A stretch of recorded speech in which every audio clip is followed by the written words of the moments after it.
ఏంటంటే మీరు సాగు చేయలేదు, మీ భూమి దున్నలేదు, దున్నితే పైసలు ఇస్తాం, అట్లా దాదాపు సగం మందికి ఇంకా పైసలు వేయలేదు మా జిల్లాలో.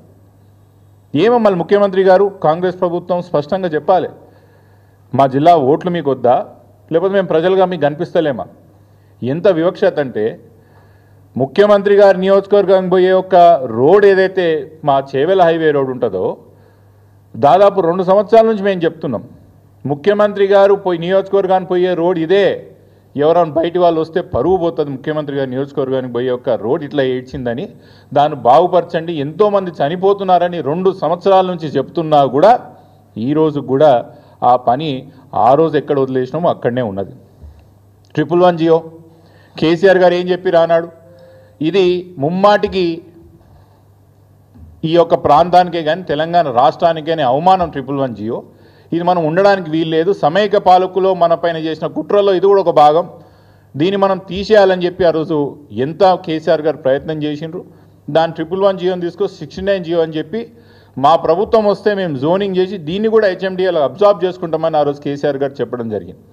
కానీ ఏం చేశారు, ఈరోజు కూడా 111 జియో ఎక్కడుందో ఆ రోజు అక్కడనే వదిలేసారు. ముఖ్యంగా మా జిల్లాకి మంత్రి కూడా ఈయనకి కూడా పనికిరాదా?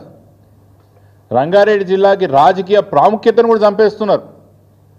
ఎంత ముఖ్యమైన ప్రాంతం, ఇంత ముఖ్యమైన జిల్లా, ఇన్ని వనరులు సమకూరుస్తున్నది తెలంగాణ రాష్ట్రానికి, దేశానికి, దీనికి ఒక ప్రాతినిధ్యం కల్పించాలా, క్యాబినెట్లే కానీ లేకపోతే పార్టీలుగానే ఒక ప్రాతినిధ్యం కల్పించాలని సోయి లేదు ఈ పార్టీ వాళ్ళకి, ఈ ముఖ్యమంత్రి గారికి.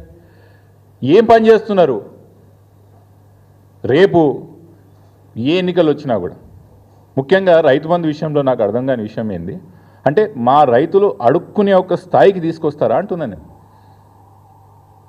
చేతులు పట్టుకొని అడుక్కునే ఒక స్థాయికి రంగారెడ్డి జిల్లా రైతులను తీసుకొచ్చి మా పైసలు ఎప్పుడు ఇస్తారు మహాప్రభు అని ప్రభుత్వానికి అడుక్కునే వరకు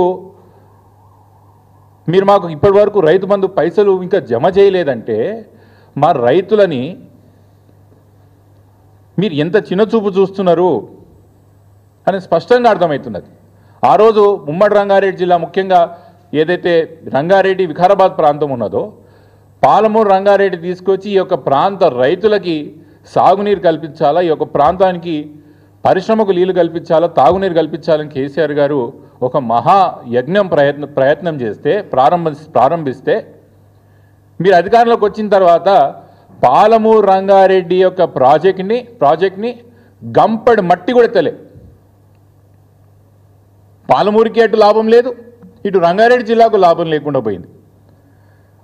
ముఖ్యంగా రైతు బంధు విషయంలో ఇప్పుడే మీకు చెప్పినట్టు ఈ యొక్క అవమానాన్ని ముమ్మాటికి తెలంగాణ ప్రాంతంలో మా రంగారెడ్డి జిల్లా ప్రాంతంలో మా యొక్క రైతులు యాద పెట్టుకుంటారు.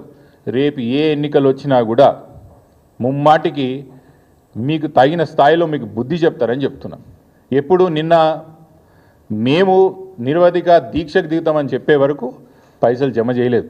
ఇప్పుడు కూడా చెప్తున్నా, ఒక వారం రోజుల లోపల రాష్ట్రం మొత్తం ఏదైతే మీరు రైతులకి పైసలు జమ చేస్తున్నారో అదే విధంగా జమ చేయకపోతే మా రైతులకు ముమ్మాటికి నేను నిరవధిక నిరాహార దీక్షకి దిగుతా అని చెప్పి మీ ద్వారా ప్రభుత్వానికి చెప్పడం జరుగుతున్నది. ముఖ్యంగా సంబరాలు చేసుకున్నారంట కాంగ్రెస్ పార్టీ, రైతు బంధు విడుదల చేసినందుకు సంబరాలు చేసుకున్నట్టు. ఇది ఎంత విడ్డూరంగా ఉన్నదంటే, ఏం చూసిన వాళ్ళకన్నా చేసిన వాళ్ళకన్నా ఇబ్బంది అనిపించాలి. అరే మనం చేస్తున్నది నిజంగా ప్రజలు చూసి మందికి నవ్వుతున్నారా, హర్షిస్తున్నారా? మనం చేసినది నిజంగా కూడా కొత్తగా చేసినామా, పాతగా చేసినామా, పాత స్కీమ్ని మనం అమలు చేస్తున్నామా, పాత ఉన్న రుణమాఫీని మనం ఏమన్నా దాన్ని కంటిన్యూ చేసినామా లేదా ఏందనేది ఆలోచన లేకుండా దేనికి సంబరాలు చేసుకుంటున్నారండి ముఖ్యమంత్రి గారు? 100 రోజుల లోపల రుణమాఫీ చేస్తా అని చెప్పి అధికారంలోకి వచ్చిన 100 రోజుల్లో రుణమాఫీ చేస్తా అని చేయకపోయినందుకు రుణమాఫీ మీరు సంబరాలు చేసుకుంటున్నారా? రైతు పండించిన ఏ పంటకైనా గిట్టుబాటు ధర ఇచ్చి ప్రభుత్వమే కొనుగోలు చేస్తుందని చెప్పి మోసం చేసినందుకు సంబరాలు చేసుకుంటున్నారా? రైతు బంధు మేము వచ్చిన 100 రోజుల్లో 7,500 ఇచ్చి కౌలు రైతుకు కూడా మేము రైతు బంధు ఇస్తామని చెప్పి మోసం చేసినందుకు మీరు సంబరాలు చేసుకుంటున్నారా? లేకపోతే తెలంగాణ ప్రాంతంలో రైతులని అడుక్కునే స్థాయికి, అడుక్కునే ఒక స్థితికి తీసుకొచ్చినందుకు మీరు సంబరాలు చేసుకుంటున్నారా? దేనికి చేసుకుంటున్నది కాంగ్రెస్ పార్టీ సంబరాలని నేను అడుగుతున్నా. ఇది ఏంటండి? ఇది రైతు బంధు, రైతు భరోసా ఏంది? రైతుకు మనం ఇస్తున్న పెట్టుబడి సహాయం. సహాయం అంటే ఏంది? మనం ఓ వ్యక్తికి అవసరం ఉన్నప్పుడు సహాయం చేస్తాం. సహాయం చేసింది ఎట్లుండాలా? మూడో వ్యక్తికో మూడో కంటికో తెలియకుండా చేయాల్సింది సహాయం. సంబరాలు చేసుకుంటూ మూడో వ్యక్తికి లేకపోతే బజార్లో అందరు తెలిసేట్టు చేసే సహాయం అంటారా? కన్నతల్లి బిడ్డకు ఆకలి వేసినప్పుడు 4 గోడల మధ్యలో 4 పూటలు సరిపోయేంత కన్నతల్లి భోజనం పెడుతుంది. అది సవితల్లి ఏం చేస్తుంది? నలుగురికి తెలిసేటట్టు బజార్లో భోజనం పెడుతుంది పిల్లలకి. ఎందుకు తెలవాలి కదా సవితల్లికి, నేను బాగానే చూసుకుంటున్నా పిల్లలని. కన్నతల్లికి ఆ బాధ ఉండదు. కన్నతల్లికి బిడ్డ కడుపు నిండిందా లేదా అని చూస్తుంది. సవిత తల్లి నలుగురు చూస్తుందా లేదా అని చూసి పెడుతుంది. ఈరోజు కేసీఆర్ గారికి రేవంత్ రెడ్డి గారికి తేడా కన్నతల్లి సవిత తల్లి లాగానే ఉన్నది.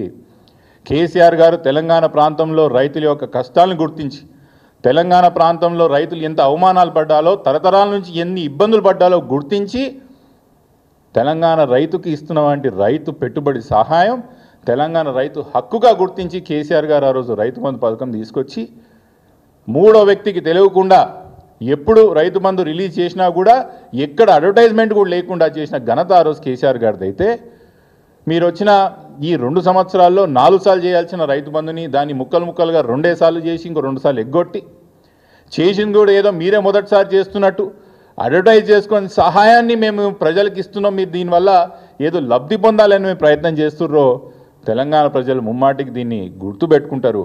మీరు ఏదైతే కోరిక ఉన్నదో మీకు ఈ డబ్బులు ఇచ్చి రానున్న ఎన్నికల్లో ఏ స్థానిక సంస్థలో లేకపోతే ఇంకో ఎలక్షన్స్ ఏవైతే వస్తున్నాయో దాని ద్వారా మీరు లాభం పొందాలని మీరు ఆలోచన చేస్తున్నారు, అవేవి కావు. తెలంగాణ ప్రజలు ఎంత విసిగిపోయిర్రు మీ ప్రభుత్వం పట్ల అనేది ఈ సంబరాలు ఏదో మీరు చేస్తున్న వంటి సంబరాలు ఏదో ఒకసారి ఊర్లలోకి పోయి చేస్తే తెలుస్తుంది.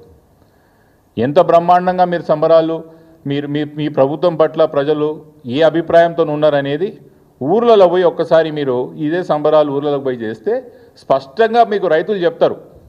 మీ కాంగ్రెస్ కార్యకర్తలో లేకపోతే మీ కాంగ్రెస్ వాళ్ళు నిజంగా బండ్లు పెట్టి ఏదైతే జనాలని హైదరాబాద్ తీసుకొచ్చి లేకపోతే జిల్లా హెడ్ క్వార్టర్లో ఏదైతే మీరు సంబరాలు చేసుకుంటున్నారో దీని ద్వారా మీకు తెలియదు ప్రజలు ఏమనుకుంటున్నారు అనేది.